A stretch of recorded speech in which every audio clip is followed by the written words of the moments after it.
เอาสบายดีทุกคนนะมื้อนี้เป็นมื้อวันศุกร์ที่14/2024มาเฮ็ดคลิปแลกเปลี่ยนนะเพื่อว่าให้น้องๆนักเรียนหรือว่าผู้ใดที่สนใจที่อยากหาข้อมูลนะเพื่อว่าสิได้มีข้อมูลถ้าอยากรู้ข้อมูลเรื่องการนำเข้าส่งออกของประเทศลาวเฮานะข้อมูลนำเข้าส่งออกนี่ถ้าว่าเฮาอยากได้ข้อมูลประเภทนี้นี่ส่วนหลายอยากหาข้อมูลยากนะหาข้อมูลยากแล้วก็ถ้าว่าเฮาสิเอามาอ้างอิงอยู่ใน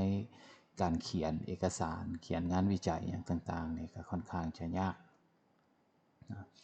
ฉะนั้นแล้วมื้อนี้ก็เลยว่าอยากจะมาแนะนำว่าวิธีการในการหาข้อมูลสิไปเฮ็ดจังไดในเบื้องต้นเนาะเฮาเข้าไปในเว็บไซต์นะ Comtrade นะ Comtrade อ้าวเวียนกรรม Comtrade Database นี่เนาะเข้าพิมพ์อยู่ใน Google แล้วก็พิมพ์เข้ามา Comtrade Database หลังจากนั้นก็จะขึ้นมา UN Comtrade นะอันนี้บ่จำเป็นต้องล็อกอินนะเข้ามาเว็บไซต์แล้วปุ๊บก็สามารถเข้ามาในฐานข้อมูลของ UN ได้เลยนะในที่นี้เรามาลองเสิร์ชนะข้าพเจ้าที่ตั้งเป็นสมมุติฐานว่าปี2000ปีกายนี่ซะเนาะปีกายนี่เฮาปลูกมันต้นหลายเนาะฉะนั้น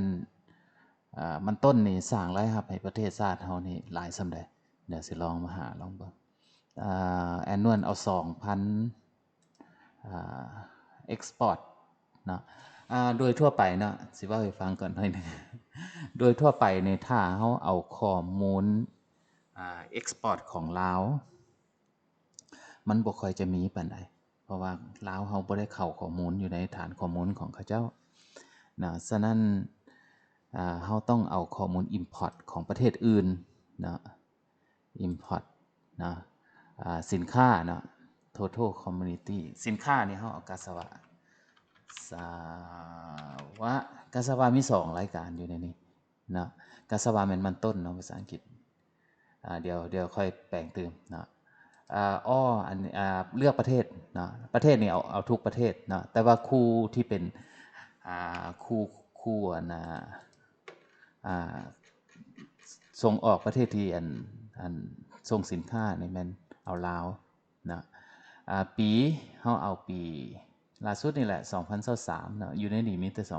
2023นะ2024ยังบ่มีเพราะว่าเดือนนี้หากว่าอยู่ในเดือน6อยู่นะลองเสิร์ชก่อนในเบื้องต้นนะโอ้ยนางถามหาอันนี้นะย่านเฮาเป็นโรบอทI N I Y Z D นะแล้วก็ลองรีวิวเบิ่งบัดนี้บ่ถูกเด้อเอาใหม่ U P J Q น่าจะเป็น I เนาะ I E โอเคลองใหม่โอเคได้มาแล้วอยู่ในนี้มี2ประเทศนะมีมาดีเวอร์มีหยังวะประเทศหยังวะเนาะกับจีนนะจีนนี่มี4ล้านดอลลาร์เนาะเฮ็ดอันนี้กับเฮา4ล้านดอลลาร์หรือว่าปริมาณของมันคือ20ต้นเนาะแต่ว่ามันก็น่าสังเกตว่าอันนี้มัน2023ปกติการส่งออกสินค้าประเภทพวกมันต้นนี่นะเขาจะส่งออกอยู่ประมาณช่วงเดือน1 2 3นะ1 2 3แต่ว่าปีนี้ของเฮาส่งออกมันก็สิถูกอยู่ของช่วงของปีนี้บ่แม่นช่วงของปีกายนะลองเบิ่งแต่ว่าอันนี้เป็นรายการเดียวที่เฮาลองเลือกรายการเพิ่มเนาะรายการเพิ่มก็คือกาสวะตัวที่เฮาเว้าเมื่อกี้ว่ามันมี2รายการเนาะประเภทของสินค้าที่เป็นกาสวะนะอยู่ในนี้อีกนะอันนี้เป็นพวกแป้งพวกหยังมี2รายการที่เป็นกาสวะแห้งหรือว่าเป็นพืชประเภทพืชหัวก็มีแต่อันมันต้นนี่แหละที่เป็นพืชหัวแล้วก็พวกที่เป็นแป้งเนาะคือเก่าเนาะแล้วอยู่ในห้องที่เป็นปีเฮานอกจากเอา2023ลองเอา2022ตื่มเนาะเอา2ปี นะเราเฮามาเบิ่งว่ารายการของเฮาสิมีหยังอ๋อออกยาวมาเลยพี่น้องสังเกตนะ2022นี่มีหลายประเทศเด้นี่2022มีจีนแล้วก็ประเทศอื่นๆแล้วก็เวียดนามไทยแลนด์แล้วก็จีนอีกเนาะมูลค่าของการค่า trade value นะค่อนข้างสูงเนาะเราจะเห็นนะ7ล้านดอลลาร์90ล้านดอลลาร์1ล้านดอลลาร์73ล้านดอลลาร์24ล้านดอลลาร์เวียดนามบวกกันนี่ก็อยากว่าเกินเป็น100ล้านดอลลาร์ละเนาะเฉพาะไทยนี่ก็200ล้านดอลลาร์ละนะแล้วก็เฮามาเบิ่งเนาะไทยนี่ก็หลายสมควรแล้วนี่เห็นบ่นะแล้วก็จีนนะจีนก็ค่อนข้างหลายแสดงว่ามันต้นของเฮานี่ส่งออกอยู่ในปี2022เนาะสถิติ2022นี่ค่อนข้างจะหลายสำหรับ2023นี้ก็จะมีจีนเนาะ2023จะมีแต่จีนเนาะก็บ่แน่ใจว่าเป็นอย่างไทยว่าประเทศเพื่อนบ้านอื่นบ่มีเนาะแต่ว่ามีแต่จีนนะก็น่าสังเกตอยู่คือกันนะอันนี้ก็เป็นฐานข้อมูลของ UN เนาะก็เอิ้น UN Comtrade Database นะเราสามารถเลือกว่าเราอยากซอกข้อมูลชนิดใดเนาะเดี๋ยวสิทดลองข้อมูลอื่นๆตื่มเนาะเฮามีสมมุติฐานเอานอกจากมันต้นเนาะเฮาก็เห็นเนาะการค้ามันต้นนี่ช่วยเศรษฐกิจลาวได้หลายเด้อพี่น้องอย่าไปเว้าให้มันต้นเด้อผู้ใดที่มักเว้าโอ๊ยมันต้นเฮ็ดให้อันนั้นอันนี้เนาะอันนั้นอันนี้หั้นนะมันบ่ได้ช่วยประเทศชาติได้หลายขนาดนี้ละอันน่ะเบิ่งเรื่อง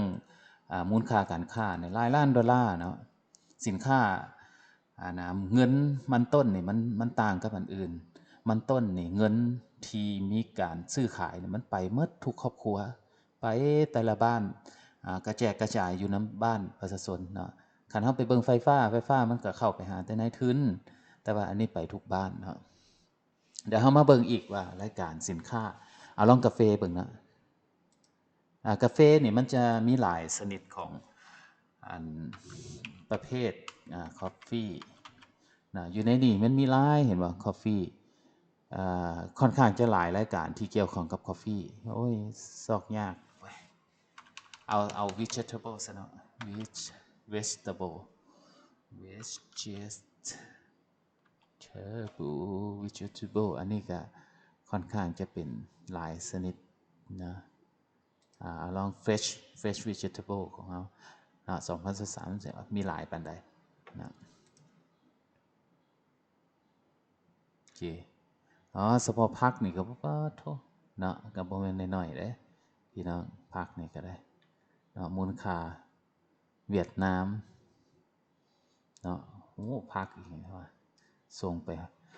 ไปเวียดนามตั้ง74ล้านดอลลาร์อันนี้ไทยแลนด์30น่าจะเป็นกะหล่ำตามเบิ่งนี่นะพูดนะมูลค่าของการค้าสินค้ากสิกรรมเฮาอย่าไปดูถูกได้สินค้ากสิกรรมเฮานะสินค้ากสิกรรมนี่ซวยซาดได้แท้ๆนะอันนี้คือฐานข้อมูลของ Comtrade นะสำหรับผู้ใดที่ต้องการอยากศึกษาหาความรู้หรือว่าเอาข้อมูลพวกนี้ไปเขียนในบทต่างๆเนาะก็สามารถมาเบิ่งข้อมูลพวกนี้ได้เนาะเป็นการแลกเปลี่ยนเนาะก่อนสิได้พักวันเสาร์วันอาทิตย์ก็มาเฮ็ดคลิปให้ผู้ที่สนใจได้เบิ่งจักน้อยหนึ่งเนาะสำหรับมื้อนี้ก็สิมีเท่านี้เนาะเจ้าขอบใจ